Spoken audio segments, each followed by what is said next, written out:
I kind of thought I was just some sort of freak of nature, and nobody else seemed to have this problem, and it never really made sense.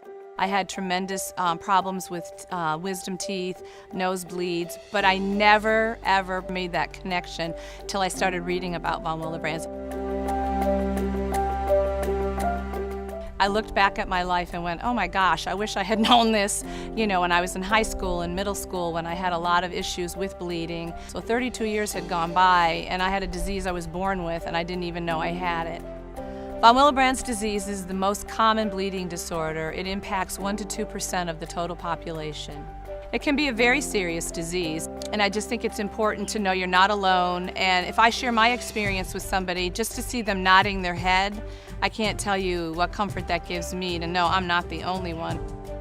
Having access to the right treatment, getting a plan, getting support it just helps you on this journey.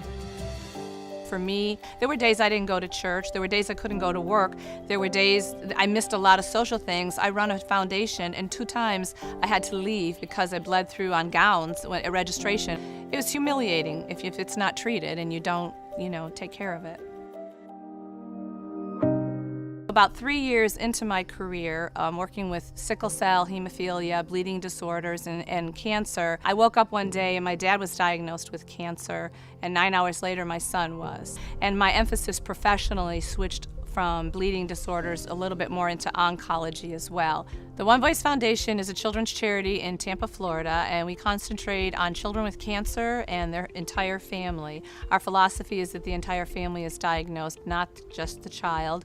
And we've partnered with the Hillsborough County Schools to open the One Voice Academy, which will be the first school in the United States for children with cancer.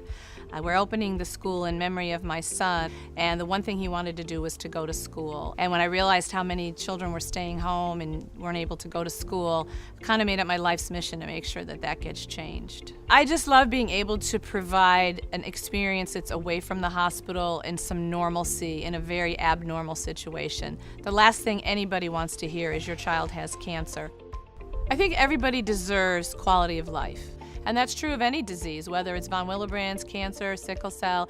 And I think if you're suffering from something that you don't know you have, but you have the symptoms of, and you know that somebody else in your family has, and you get tested, you get on the right treatment plan, the difference it can make in your life, it's almost indescribable. It really is day and night. We're all in this together. So if you see somebody you can help them. Payback.